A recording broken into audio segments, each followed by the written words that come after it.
Allora io sono nato nel 41, abitavo a Sovizio, dove una casa di contadini dove avevamo due stanze grandi e una stanza dove dormiva mia mamma.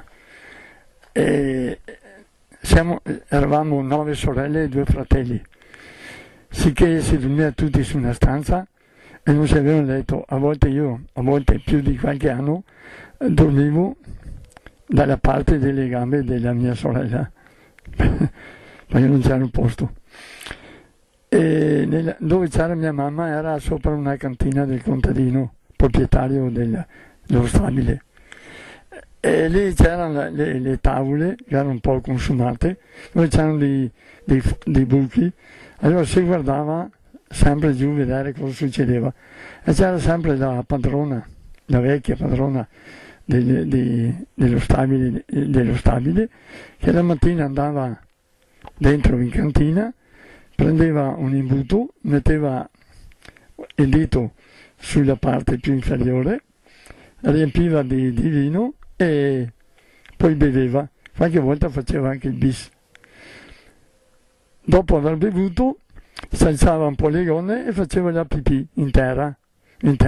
Si asciugava poi con la gonna, poi faceva tanti rumori e noi stavamo lì a controllare i rumori se erano più o meno forti del giorno precedente. Ecco. Io sono stato orfano a 3 anni, mio papà è morto a Fontaniva su un bombardamento e di mio papà mi ricordo solo che qualche sera mi faceva giocare e poi mi ricordo quando era nella casa, che siccome il funerale è stato fatto dal comune, parte del comune, io sono andato sotto la casa se lo vedevo e mi ricordo che c'erano i fiori, c'erano quelle lingue, quelle che chiamano lingue di suocera. Sono quelle lingue lunghe verdi, quelle foglie lunghe verdi. E mi ricordo di quelle lì, tanto quando le vedo mi viene sempre il colpo da pensare a mio papà. A 5 anni, quasi 6, sono andato in collegio io e una mia sorella a Sant'Orso e lì ho fatto le elementari. E quando avevi la febbre al collegio ti dava olio di ricino e tu con l'olio di ricino potevi, nel momento di fare dei bisogni, potevi sporcarti e quando ti sporcavi ti mettevano le mutande in testa per punizione e ci dava, come istituto ci regalavano un pallone e come singolarmente ci davano una cassa dove c'era dentro poca cosa che oggi farebbe ridere. C'è un pomo, un arancio, stracaganasse e 2 o 3 noci. Il giorno dopo si mangiava tutto e poi pensavano che prima di fare l'indigestione ci davano tutti l'olio di ricino. Quando l'olio di ricino ci faceva andare in gabinetto, no? Se ti sporcavi ti mettevano le mutande in testa. Siccome eravamo in tanti che si sporcavano, allora il giorno 9 era la giornata della mutanda, cioè tutti quanti con le mutande in testa. Allora si parlava di ciclismo. Allora dovevamo essere tifosi di Bartali perché Coppi era indegno per la chiesa, perché si era separato dalla moglie. Allora tutti tifavamo Bartali. A Pasqua avevamo sempre un benefattore di schio che ci regalava un uovo. Allora quando entravi nel refettorio c'era sempre un uovetto piccolo dentro sul bicchiere, sembrava per lui la fine del mondo.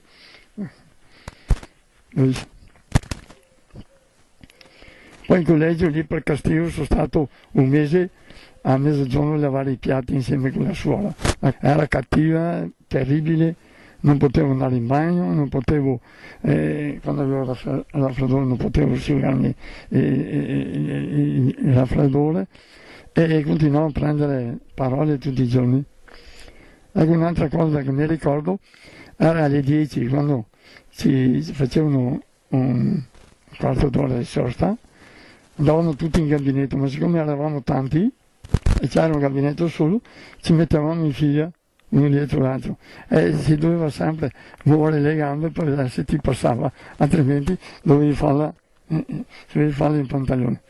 Io l'ho fatto in pantalone una volta che facevo il chierichetto, ed ero anche bravo, a Schio, dove si commemorava la morte, il 28 febbraio, la morte di Alessandro Rossi. Mi ricordo, durante la funzione, dovevo fare pipì, e andavo in sacrestia e diceva no, vai una volta, 2 volte, 3 volte, finché ho fatto la pipì. Sicché nessuno mi ha asciugato e dal 28 febbraio si era ghiacciata tutta la gamba e le mutande.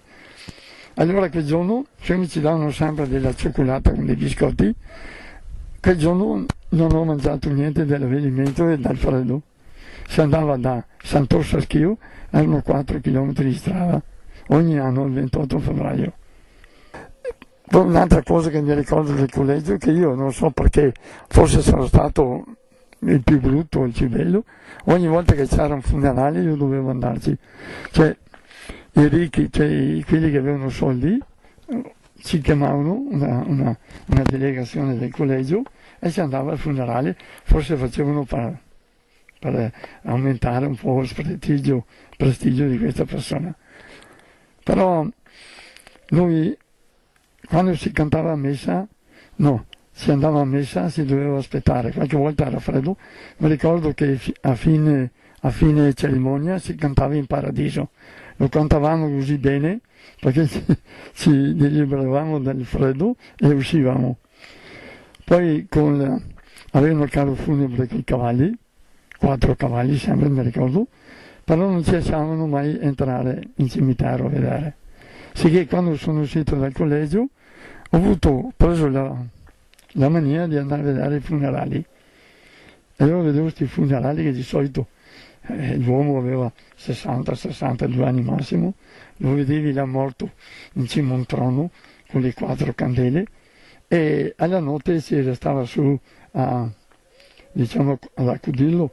Io pensavo che fosse per dire preghiere, invece mi hanno detto, poi ho saputo, che mettevano queste persone perché avevano paura dei gatti e dei topi che lo mangiassero. Io mi ricordo a 19 anni c'erano delle ragazze che si conosceva, correva voce che una aveva abortito. Per noi è stata una cosa assurda, abbiamo parlato giorni e giorni, per noi era una cosa assurda. Anche quando c'è stata l'elezione per la Repubblica e il Stato italiano e la monarchia, mi ricordo che facevano propaganda, allora buttavano tutti i fogliettini per terra, mia mamma mi diceva che li raccoglievo, li mettevo tutti quanti in ordine, avevo pacchi di questi fogliettini pubblicitari. Intanto prima cosa quando si andava a messa c'era la messa del fanciullo alle 8 del mattino, e i ragazzi da una parte e i ragazzi dall'altra, e guai si mancava perché o il sacerdote o chi per adesso guardava e faceva il conteggio. Se mancavi andava dai genitori a sgridarti. E una volta a settimana si andava a confessarsi. A una certa età ha cominciato a dirti: ma cosa fai? Ti tocchi? Fai questo? Fai quello? Se vedi una donna cosa pensi? Tutto così. So che una volta ho organizzato una gita di San Marino e mi ricordo che siamo fermati a Ravenna. A Ravenna abbiamo detto: è inutile fermarsi qui a messa, ci fermiamo a San Marino. Ci sono state 3-4 signore, 3-4 ragazze che sono andate dal sacerdote e hanno fatto le spie e hanno detto che noi non le abbiamo lasciate andare a messa. La domenica dopo il sacerdote ha fatto una predica contro di noi. E poi quando eravamo più grandi, il sacerdote qualche volta si sentava su, come un mio amico, mi ricordo che è uscito e sentivo gridare ai sacerdoti dietro, perché gli ha risposto male quando ha chiesto: tu le donne quando le vedi cosa pensiero fai? Lui ha detto: dalle parti che le vedo, davanti faccio un pensiero e dietro un altro. E allora ha detto: ti tocchi, allora questo qui si è arrabbiato e è uscito.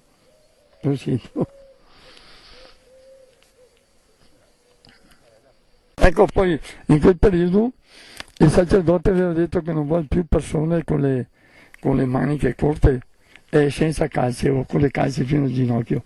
Sicché davanti alla chiesa all'ora di messa c'erano 2 o 3 suore che controllavano se le ragazze erano vestite come voleva lui, cioè con le mani fino alle mani, le calze, a posto i capelli con il baretto. In chiesa si andava sempre, noi no, ma le donne sempre con velo in testa, per rispetto.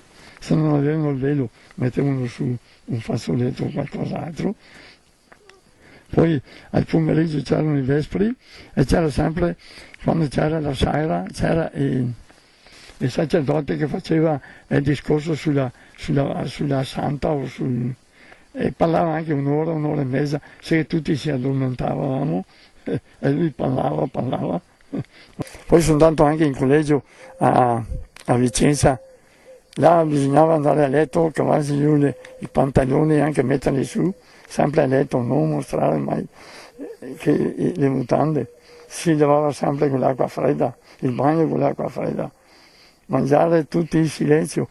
Io ero sempre chiamato a leggere un libro, non so perché, e tutti i giorni mangiavo freddo perché dovevo leggere finché gli altri mangiavano.